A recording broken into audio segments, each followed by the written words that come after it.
네, 오늘 말씀은 시편 41편입니다. 시편 41편입니다. 제가 가진 성경, 구약 성경 831쪽입니다.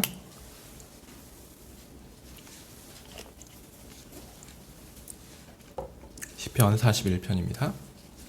제가 읽겠습니다. 다윗의 시, 영장으로 한 노래.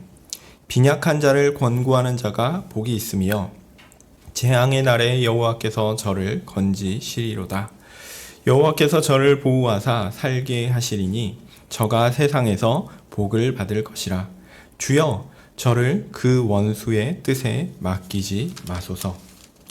여호와께서 쇠약한 병상에서 저를 붙드시고 저의 병 중 그 자리를 다 고쳐 펴시나이다. 내가 말하기를 여호와여 나를 긍휼히 여기소서. 내가 주께 범죄하였사오니 내 영혼을 고치소서 하였나이다. 나의 원수가 내게 대하여 악담하기를 저가 어느 때에나 죽고 그 이름이 언제나 멸망할꼬 하며 나를 보러 와서는 거짓을 말하고 그 중심에 간악을 쌓았다가 나가서는 이를 광포하오며 나를 미워하는 자가 다 내게 쇠하여 수군거리고 나를 해하려고 꾀하며 이르기를 악한 병이 저에게 들었으니 이제 저가 눕고 다시 일지 못하리라 하오며 나의 신뢰하는 바 내 떡을 먹던 나의 가까운 친구도 나를 대적하여 그 발꿈치를 드러나이다. 그러하오나 주 여호와여 나를 긍휼히 여기시고 일으키사 나로 저희에게 보복하게 하소서. 나의 원수가 승리치 못하므로 주께서 나를 기뻐하시는 줄을 내가 아나이다. 주께서 나의 완전한 중에 붙으시고 영영이 주의 앞에 세우시나이다. 여호와 이스라엘의 하나님을 영원부터 영원까지 찬송할지로다. 아멘, 아멘.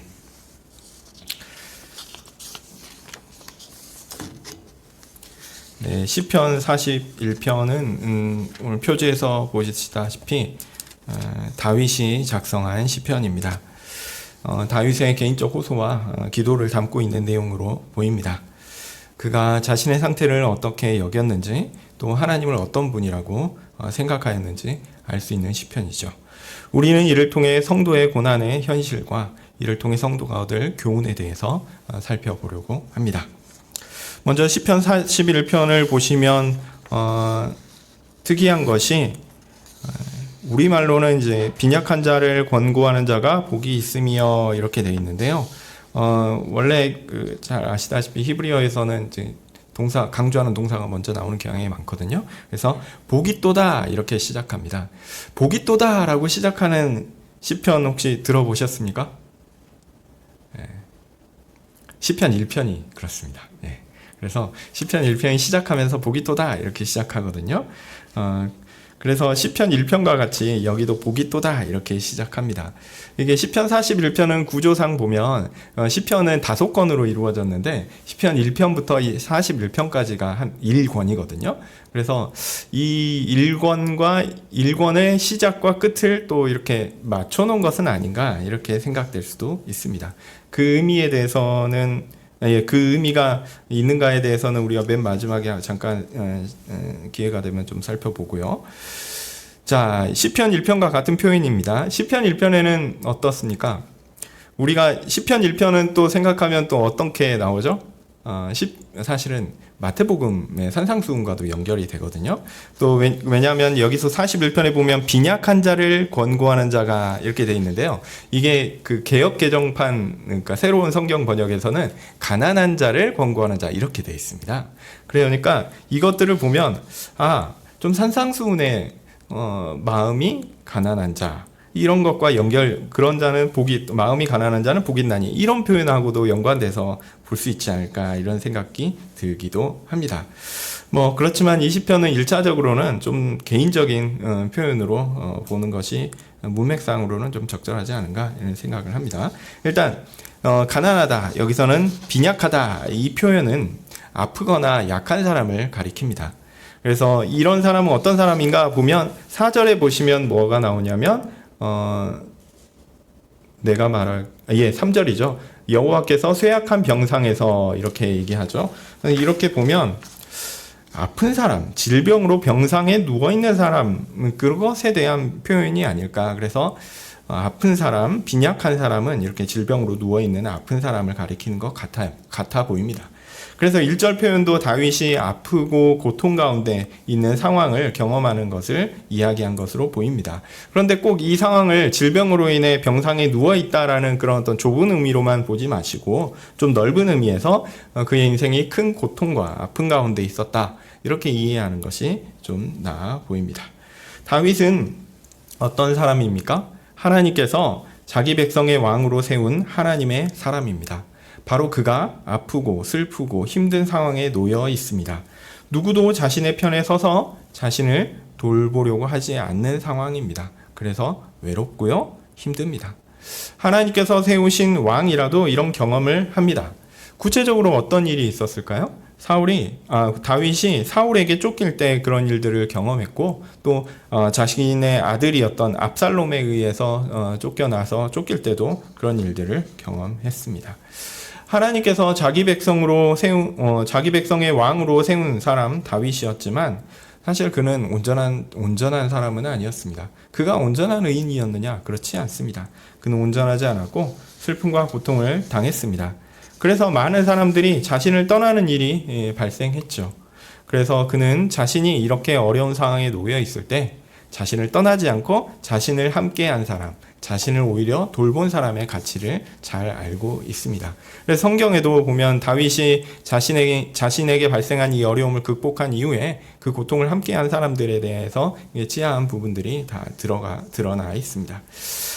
그는 이렇게 자신이 아프고 연약할 때 자신을 돌보고 도움을 준 사람들을 축복하고 있는 것이 오늘 시편에 보면 시편에 나오는 그 41편 1절과 2절의 내용입니다. 이 내용을 보면요, 마치 하나님께서 축복하시는 것처럼 축복을 합니다. 그는 하나님께서 세우신 나라의 왕입니다.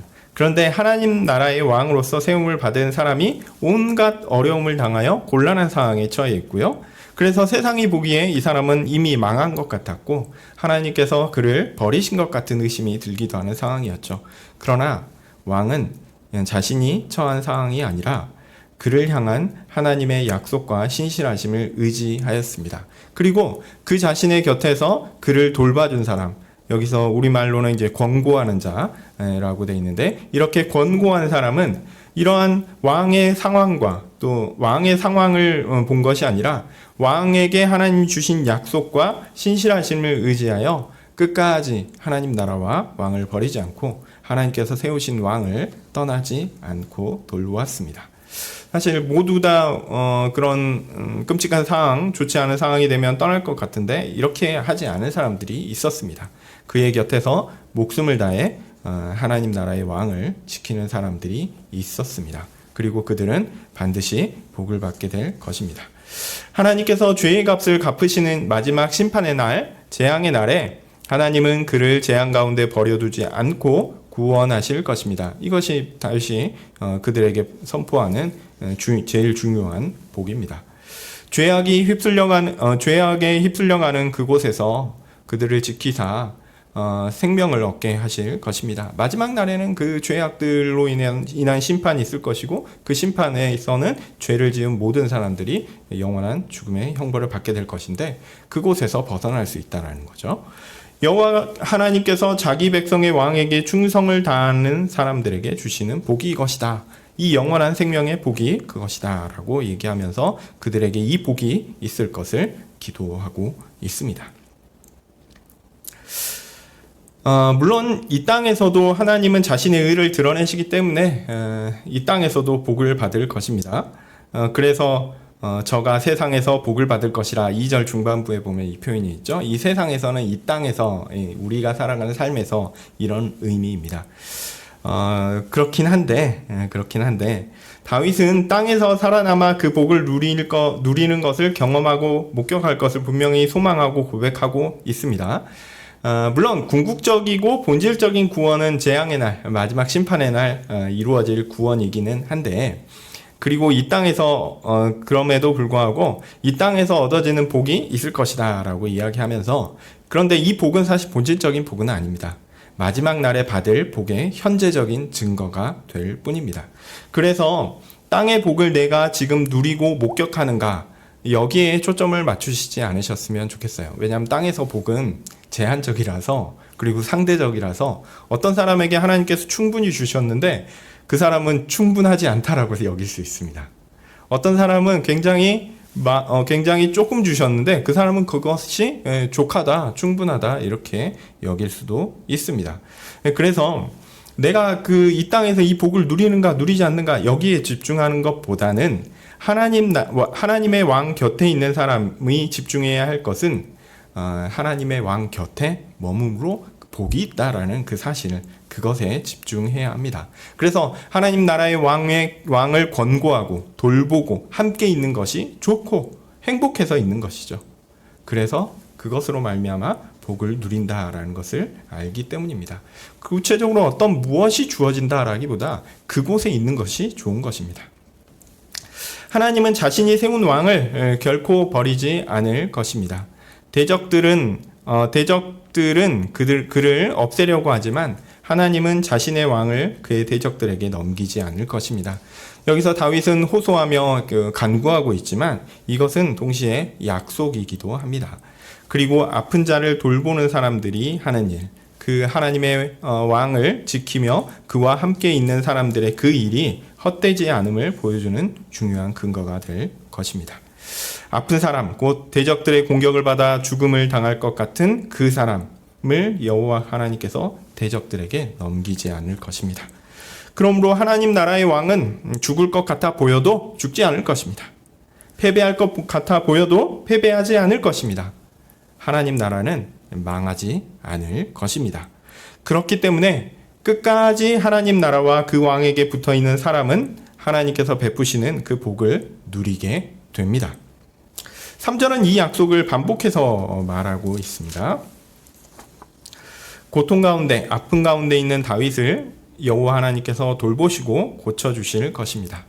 사람들은 도저히 소망이 없다고 말하는 그 상황에서도 하나님은 결코 포기하지 않으십니다.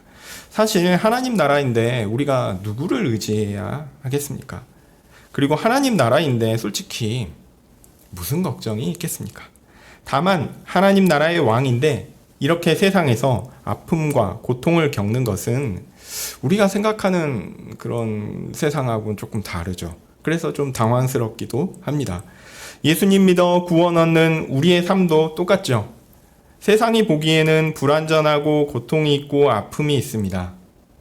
예수님 믿어 구원을 얻으면 그 구원이 정말 위대한 것이고 정말 좋은 것이라면 우리의 이 땅의 삶도 뭔가 그것으로 말미암아 좀 편해지고 쉬워지고 좋아져야 되고 행복해져야 될 것 같은데, 우리가 예수님을 믿고 그를 따르다 보면 온갖 어려움들이 우리에게 많이 닥칩니다. 그게 현실입니다. 그래도 여호와 하나님께서 우리 하나님이시고 우리를 지켜 보호하시고 돌보시며 구원하신다라는 그 약속, 여러분 믿으시죠? 저는 믿습니다. 우리는 믿어야 합니다.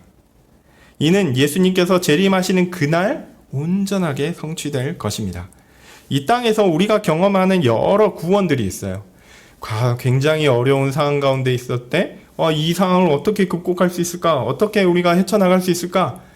안 보였는데 어느 순간 예상치 못한 사람이 와서 예상치 못한 상황에 의해서 이것들이 아무런 걱정이 안 되게 되고 그냥 자연스럽게 해결되는 일들도 우리가 삶을 통해서 여러 번 경험합니다.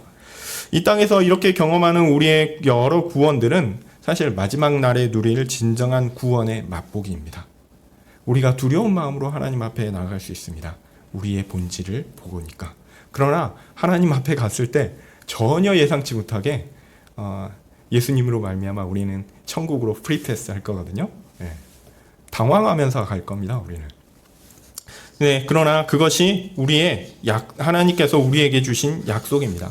그래서 우리는 진정한 구원을 소망하며 살아야 합니다. 동시에 이 땅 가운데서도 그 진정한 구원을 조금씩 맛보기로 경험할 수 있게 해달라 하나님께 구해야 되겠죠. 4절은 하나님의 약속을 바라보며 다윗이 하나님께 직접 간구하는 호소입니다. 그 내용은 동일합니다. 말씀드린 것과 같이. 여호와 하나님, 나를 불쌍히 여겨주십시오. 나의 생명을 고쳐주십시오. 하나님 나라의 왕이라도 현실의 삶에서 여러 고통과 아픔의 경험을 그 아픔을 경험하며 삶을 살고 있습니다. 그러나 분명한 것은 하나님께서 그를 버리지 않는다라는 거죠. 하나님께서 자신을 고쳐주실 것을 분명히 믿습니다. 그런 신자는 하나님께 호소합니다. 바로 지금 나에게 하나님의 고쳐주시는 은혜를 경험하게 해달라고 기도합니다. 우리가 하나님의 약속을 믿지만 우리가 약속을 믿는다고 할 때 그 믿음은 결코 추상적이지 않습니다. 우리가 믿는다라고 할 때는요, 그 믿음은 현실의 삶을 사실은 반영하고 있어요. 그래서 우리는 확신을 가지고 확실한 약속을 현재의 감각적, 인지적 경험으로 만드는 기도를 지속해야 합니다. 이 말씀 제가 좀 어렵게 말씀드린 것 같은데, 우리가 어려운 일이 있고 힘든 일이 있고 우리가 바라는 것이 있을 때 기도를 하죠. 모두 열심히 기도하시기 바랍니다. 하나님이 우리에게 은혜를 주셔서 우리에게 응답을 주실 때가 있어요. 그런데 기도를 안 하게 되면 어떤 일이 발생하게 되냐면, 하나님이 주셨는데 하나님이 주신지도 모르고 넘어갑니다. 그런데요, 기도하고 하나님께 간구하면 하나님께서 그 간구한 것들을 들어주셨을 때, 하나님이 내 기도를 들으시구나 라는 이런 믿음을 현실의 삶에 반영하는 일들을 우리는 경험하게 됩니다. 그래서 하나님이 우리 가운데 하시는 약속을 우리는 기도를 통해서 우리의 감각과 인지로 경험할 수 있게 됩니다. 그 일들을 기대하시면서 꾸준히 기도하시면 좋겠습니다. 자, 그리고 기도의 내용에 꼭 들어가야 하는 요소가 있는데요. 그 요소가 뭐냐면 바로 회개입니다. 하나님께서 하나님 나라의 왕이요 거룩한 성도라고 이게 부르셨는데도 불구하고 그 신자의 삶이, 이 땅에서의 삶은 사실은 말씀드렸듯이 여러 고통과 아픔을 경험하게 됩니다. 근데 그 이유가 뭘까요? 하나님이 그래 내 백성이니 내가 돌봐줄게 라고 하지만 그 돌보시는 그 삶 자체가 우리에게 있어서 굴곡이 있고 어려움들이 많이 있습니다. 그 이유 중에 주된 것은 뭐냐면 바로 우리 안에 남아있는 죄 때문입니다. 내가 구체적으로 어떤 죄를 지어서 내가 어떤 고통을 당한다, 요런 관계를 가지고 생각하시면 안 됩니다. 그렇게 잘못 생각하는 사람들이 가게에 흐르는 저주를 끊어라 이렇게 생각하거든요. 그런 것보다는 조금 더 포괄적으로 생각하시면 좋겠어요. 어떤 죄를 지으면 어떤 결과를, 어떤 질병을 얻고, 그런 거는 관계가 없습니다. 어쨌든 하나님께서 우리에게 우리가 어떤 자인가, 우리의 죄악이 우리 안에 얼마나 남아있고 그것이 우리를 얼마나 괴롭히는 것이며 하나님 앞에서 그것이 얼마나 추악한 것인가를 드러내십니다. 그 드러내시고 이것들을 고쳐나가시기 위해서 우리에게 이런 고통과 슬픔을 주시는 일이 있습니다. 그래서 우리가 하나님의 도우심과 은혜를 구할 때 이러한 우리의 본성들을 생각해야 합니다. 그래서 항상 우리 자신을 돌아보며 하나님께서 우리에게 깨닫게 하시는 우리의 죄악을 고백하는 것이 마땅합니다. 이런 고백은 의례적이고 형식적인 고백이 아닙니다. 회개의 기도를 반드시 기도 가운데 넣으라고 했으니 세 번째 하나님 찬양하고 그 다음에 하나님이 하신 일에 감사하며 그 다음 회개 기도는 세 번째 넣어야지, 이렇게 해서 꼭 그 형식적으로 넣으라는 이런 표현은 아닙니다. 그러나 하나님께서 우리 가운데 죄를 깨닫게 해주실 때, 죄가 내 안에 나 자신을 돌아봤을 때 그 죄가 내 안에 있다라는 것을 하나님께서 발견하게 하셨을 때 이것을 가지고 하나님 앞에 정직하게 서는 일이 필요하다라는 얘기죠. 우리가 정직하게 하나님 앞에 서게 되면 우리를 향하여 항상 호의를 베푸시는 하나님을 만나게 되고, 동시에 그 하나님을 항상 배반하려는 우리의 약한 모습, 악한 모습도 발견합니다. 보통 신앙의 연륜이 짧은 분들은 그저 하나님의 축복과 은혜에 감격하는 것에 집중합니다. 그래서 감성을 되게 강조하는 그런 흐름의 신앙적인 것, 전통에 있으신 분들은 뭔가 뜨겁고 열정적인 것, 이런 신앙생활을 되게 선호하죠. 그러나 좀 연륜이 깊어가면 그것보다는 좀 차분해지는 것 같습니다. 자연스럽게 축복과 은혜에 대한 감사가 이렇게 기본적으로 깔려 있고, 거기에 더하여 우리 자신의 연약함에 대한 후회와 슬픔이 함께 경험됩니다. 그래서 더욱 회개해요. 그런데 이 회개는 침울하거나 우리를 감성적으로 아주 침잠하게 하고 계속 가라앉아 있게 하지 않습니다. 오히려 회개를 함으로 하나님께서 내게 주신 은혜를 더 깨닫게 하심으로 뭐 사람마다 차이는 있겠지만 우리로 하여금 막 우울증에 가깝게끔 그렇게 쫙 누르는 일들은 점차적으로 없어지는 것 같아요. 오히려 우리의 죄가 드러나면 드러날수록 하나님께 더 가까이 나아가 회개하고 그 회개를 통해서 하나님께서 우리를 고치시는 그 은혜를 경험함으로 기쁨과 즐거움을 추구하게 되는 것이죠. 거룩한 성도는 하나님의 은혜를 알수록 자신의 연약함을 더욱 깊이 알아갑니다. 그래서 신앙의 연륜이 깊어지면 깊어질수록 자신이 죄인임을 자주 고백합니다. 그래서 바울도 자신을 죄인 중에 회수라고 했고, 우리 박윤서 목사님도 82세 때 그러셨다고 하죠. 82년 먹은 죄인이라고. 네. 신앙이 깊어질수록 우리는 겸손해질 수밖에 없습니다. 이것이 신자의 삶입니다. 시편 41편은 이런 신자의 삶의 대표적인 예로 다윗 자신의 경험을 이야기하고 있습니다. 다윗의 범죄는 사실 명확했죠. 물론 사울에게 쫓기던 젊은 시절에는 죄를 이야기하기가 좀 어려웠어요. 왜냐하면 사울에게 일방적으로 당한 것이기 때문에. 근데 그 이후에는 어떻습니까? 그의 정권이 안정화되었을 때 그는 자신의 본성을 그대로 밧세바 사건을 통해서 드러냈습니다. 그 추악한 본성을 드러냈습니다. 그리고 그의 아들 암논이 자신의 그 이복 동생을 이복 동생에게 범죄를 저지르고 또 압살롬이 이 때문에 암논에게 보복하면서 이렇게 살해하고 또 결국에 압살롬이 다윗에게 반란을 일으켰습니다. 이런 사건의 일련의 사건들을 보면 다윗이 얼마나 무력했는가를 우리는 어느 정도 볼 수 있습니다.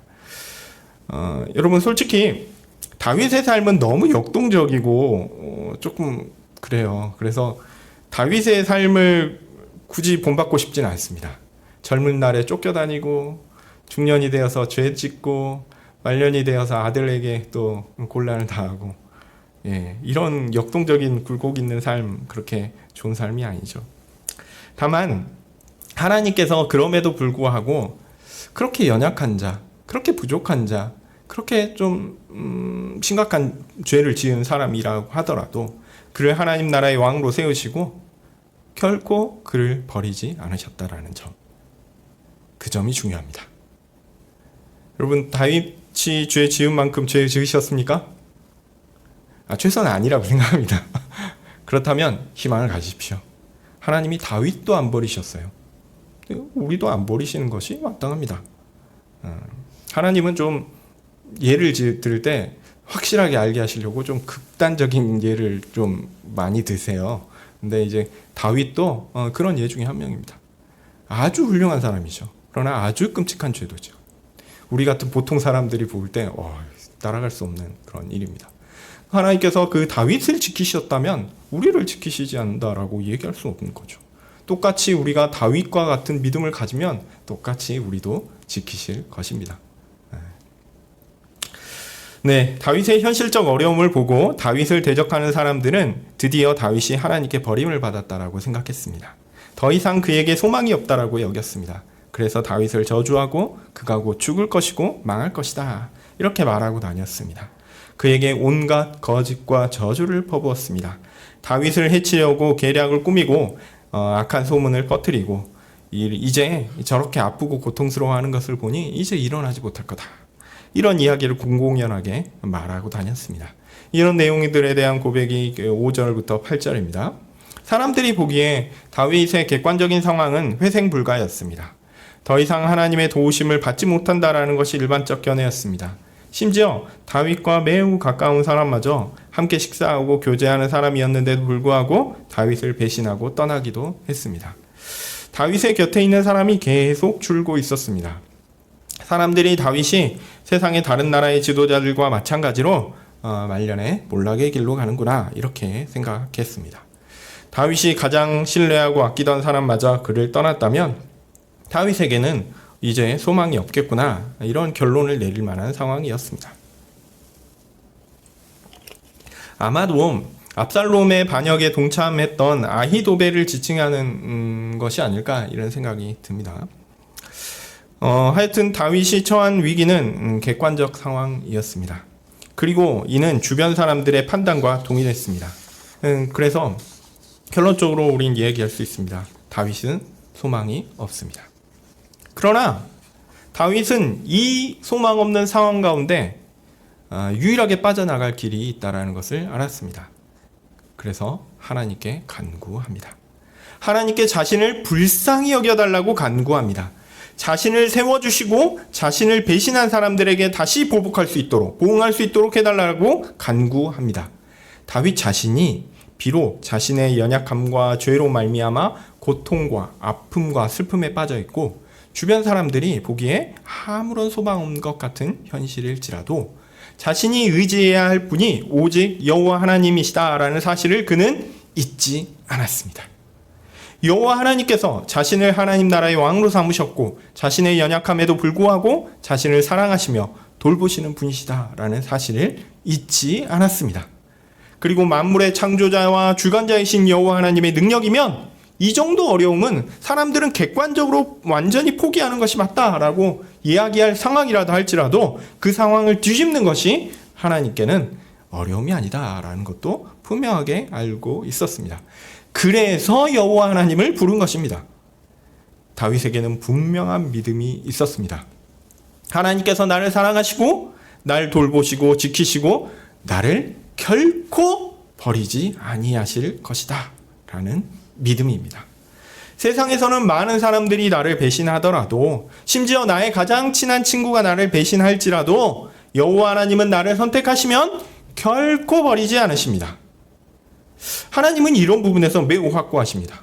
하나님은 한 번 선택한 자기 백성을 결코 버리지 않으십니다. 하나님께서 우리를 선택하셨어요. 구원하기로. 우리를 결코 버리지 않을 것입니다. 그런데 이 오해하지 않으셔야 되는 상황이 있는데요. 이것을 오해하면 내가 죄짓고 마음대로 살아도 하나님께서 나를 선택하셨으니 나는 이제 아무 걱정이 없다. 죄짓고 살아도 아무 상관없다. 이렇게 생각하는 사람들이 있는데요. 이것은 안 됩니다. 하나님께서 자기 백성을 버리시지 않는다라고 할 때는 그를 하나님 백성답게 빚어 가시겠다는 하나님의 변함없는 다짐이라고 보셔야 합니다. 그러니까 하나님께서 그냥 내가 선택하겠다. 넌 선택. 너는 네 마음대로 살아. 이런 게 아니에요. 하나님의 선택은 그의 삶을 보듬어 하나님의 백성답게, 하나님의 사람답게 만들어 가시겠다라는 것도 포함하고 있습니다. 꼭 기억하셔야 됩니다. 그래서 완고한 사람은 부드럽게, 거친 사람은 매끄럽게 만드십니다. 하나님은 하나님의 백성을 붙잡아 하나님의 백성답게 빚어 가십니다. 사실 다윗을 비롯한 하나님의 거룩한 성도들이 이 땅에서 경험하는 고난과 고통과 슬픔은 그런 것입니다. 하나님께서 자기 백성들을 빚어가는 과정에서 발생하는 마찰음이나 깎아가는 손길의 소음입니다. 그래서 많이 아픕니다. 그래서 많이 고통스럽습니다. 아니, 하나님의 백성이라고 해놓고 좋은 것은 별로 없고 맨날 하나님이 깎아가신다 하니까 아프고 슬프고 고통만 당하나 이렇게 생각할 수도 있습니다. 그러나 그런 상황에서도 의지하고 간구할 분이 우리 여호와 하나님밖에 없음을 다시 깨닫고 하나님께 엎드리게 하는 것이 또한 하나님이 주시는 은혜입니다. 이런 일련의 고통스러운 고난의 여정을 통해서 우리가 알게 되고 고백하는 것이 있습니다. 그것이 뭐냐면 11절 말씀입니다. 나의 고난이 하나님께서 허락하신 것이고 이를 통해 하나님께서 나를 기뻐하신다라는 것을 깨닫게 되는 것입니다. 세상이 보기에 나에게 아무런 도움이 되지 않고 완전히 몰락하여 끝이 났다라고 생각할 때에도 하나님께서는 나를 기뻐하시는 줄 알게 됩니다. 왜냐하면 대적들이 이렇게 나를 하나님 백성의 왕에서 끌어내리려고 하더라도 그들은 결코 성공하지 못할 것이기 때문입니다. 저들이 나를 향하여 고소할지라도 결코 하나님은 나를 버리시지 않을 것이기 때문입니다. 이제 12절입니다. 그 결과 주께서 나를 온전하도록 붙드셨습니다. 나를 드디어 하나님께서 원하시는 형상으로 그 모습으로 바꾸어 주십니다. 그 과정은 어떻습니까? 고통스럽습니다. 슬픕니다. 아픕니다. 그러나 그 결과는 매우 만족스럽습니다. 내가 보기에 만족스러운 것이 아니라요, 하나님 보시기에 만족스러운 온전한 모습이 됩니다. 그래서 온전하다고 얘기하는 것이에요. 그래서 하나님께서 나를 자신 앞에 영원토록 세우실 것입니다. 놀랍지 않습니까? 다윗이 그렇게 온전하게 될 것을 기대하고 있습니다. 단지 자신의 왕권이 견고하게 설 것이다, 그런 세상의 정치 권력의 유지만을 말하는 것이 아닙니다. 하나님 앞에서 영원토록 살아가는 자신의 온전함, 하나님 앞에 있는 그 온전함, 그것을 기대하고 있습니다. 하나님께서 이 땅의 삶의 모든 과정을 통해서 우리를 그렇게 좀 고통스럽고 아픔이 있지만 그렇게 빚어가는 과정 가운데 있고 마지막 날에 그 모든 일들을 완성하실 것입니다. 이 시편은 다윗의 시편입니다. 읽다 보면 우리 주 예수님께서 이 땅에서 겪으신 삶과 구속 사역에 대한 내용도 이 시편 본문과 연관이 되지 않을까 이런 생각이 들기도 합니다. 실제로 제가 아까 설명드릴 때도 이제 그런 비슷한 맥락에서 설명드리기도 했고요. 또 예수님께서 요한복음 13장 18절에 보면 내 떡을 먹는 자가 내게 발꿈치를 들었다라는 이 시편 41편 9절을 직접 인용하기도 하셨어요. 이거는 이제 가룟 유다의 배신에 대한 그 예언의 성취에 대해서 말씀하기도 했는데요. 다윗은 자신의 범죄로 고난을 당한 것이지만 여기서 이게 예수님께 적용하게 되면 다윗은 자신의 범죄로 인해 고난을 당하신 것이지만 예수님은 죄가 없으시니까 예수님은 우리의 죄로 말미암아 고난을 당하셨다. 그런 점에서 중요한 차이가 있지만 그렇다 하더라도 하나님 백성의 왕인 다윗이 진정한 왕이신 예수님을 예표한다라는 점에서 보면 이 시편을 예수님을 중심으로 다시 한번 적용해 볼 수도 있겠다, 이런 생각이 듭니다. 물론 예수님께만 적용된다라는 의미에서 메시아 시편이라고 할 수는 없어요. 왜냐하면 다윗에게도 적용되고 이따 말씀드리겠지만 이게 우리에게도 적용되기 때문에 메시아에게만 적용된다 이렇게 보기는 것은 좀 어렵지 않나 이렇게 생각됩니다. 메시아에게도 또 다윗에게도 심지어 후에 이제 말씀드릴 대로 일반 성도에게 모두에게 적용될 수 있는 시편인 것 같습니다. 우리는 그리스도의 고난과 고통에 의지하여 그를 돌보시고 지키시는 하나님을 믿고 신뢰합니다. 진정한 왕이신 그리스도의 곁에서 그를 향한 세상과 마귀의 공격을 함께 받고 견딥니다. 이게 1절에서 말한 대로 권고하는 자, 이런 모습이 되겠죠. 그리스도는 그렇게 자신의 곁에서 자신과 함께 고난에 동참하는 자에게 영원한 복을 빌어 주십니다. 그리스도의 고난과 아픔의 상태를 하나님은 그를 돌보시고 지키심으로 다시 회복하여 주실 것입니다. 그가 자기 백성의 죄를 대신 짊어지시고 대신 죽으심으로 죄의 문제를 해결하셨기 때문입니다. 이 죽음에 대해 세상과 마귀는 사실 전혀 이해하지 못했습니다. 그래서 그리스도께서 죽으셨고 그는 끝장이 났고 하나님 나는 실패했다라고 주장하는 것이 이게 5절부터 8절에 있는 모든 내용인 것이죠. 그러나 하나님은 오히려 그를 살리시는 것으로 그를 온전케 하심으로 그를 회복하셨습니다. 그리고 온전한 승리를 선포하셨습니다. 궁극적인 승리를 그리스도와 그와 함께한 사람들에게 주시는 것입니다. 이것이 원수에 대한 하나님의 승리이고 하나님께서 베푸실 온전함이라고 할 수 있겠습니다. 더하여 이 시편을 모든 시편을 읽는 신자들에게도 적용할 수 있습니다. 본문을 설명하면서 다윗의 이야기라고 말씀드리면서도 이것이 신자의 삶에도 동일하게 적용되고 있음을 너무 자연스럽게 섞어서 말씀드렸기 때문에 어느 정도 이해하시리라 생각합니다. 이 시편은 다윗의 시편이기 때문에 다윗의 개인적인 이야기에서 시작됩니다. 그러나 읽어보시면 아시겠지만 이 내용은 다윗과 같이 하나님의 백성으로 선택된 사람들에게도 해당되는 동일한 내용입니다. 다윗을 공격하고 비난하는 사람들이 있었던 것과 같이 하나님의 백성인 우리를 공격하고 비난하는 영적 세력, 육적 세력은 여전히 다윗 시대와 마찬가지로 존재합니다. 그리고 다윗을 선택하시고 지켜주시고 보호하시겠다라는 약속, 그 약속을 하신 하나님은 동일하게 우리의 하나님이십니다. 다윗의 하나님이 바로 우리의 하나님이십니다. 그래서 우리도 선택하시고 지켜주시고 보호하여 주시겠다, 이 약속을 주십니다. 그런 점에서 이 시편은 단지 다윗의 시편이 아니라 우리 모두의 시편이라고 할 수 있습니다. 하나님 백성의 삶의 전반을 그대로 보여주는 것이 이 시편이라고 생각됩니다. 우리가 고통을 받아 병상에 누워 죽음을 기다리는 것 같은 상황을 경험할 수 있겠죠. 나의 처한 현실은 하나님의 호의와 은혜와 사랑이 풍성하게 넘쳐 다른 사람에게 감동을 주는 삶, 우리가 소망하는 삶이 그런 삶이죠. 그런데 그런 삶이 아닐 수 있습니다. 오히려 우리가 비참함으로 인해서 하나님 나라가 욕을 먹고 또 하나님을 떠나는 사람들이 있을 수도 있습니다. 나의 통제를 벗어나 내가 어찌할 수 없는 현실 가운데 내가 외톨이가 되어서 세상에 덩그러니 혼자 남겨져 있고 나와 함께 하던 모든 사람들이 다 나를 떠난 것 같은 비참한 현실일 수도 있습니다. 그런데요, 하나님께서 나를 선택하셨다면 하나님을 믿고 의지하며 그에게 간구하고 호소해야 한다라는 것을 이 시편은 강력하게 이야기하고 있습니다. 이것이 믿음입니다. 우리의 상황이 아니라 하나님의 약속을 믿는 것이 진정한 믿음입니다. 마치 다윗의 곁에서 다윗이 하나님께서 세우신 왕이기 때문에 그를 권고하고 지키려 했던 자들과 마찬가지입니다. 우리의 눈이 우리를 속이고 우리의 귀가 우리를 낙담하게 해도 하나님의 약속과 하나님의 구원을 믿고 의지하며 따르는 것, 그것이 우리가 붙들어야 할 것입니다. 누구도 우리의 구원에 버팀목이 될 수 없습니다. 오직 하나님의 호의와 은혜만이 나를 구원할 수 있기 때문입니다.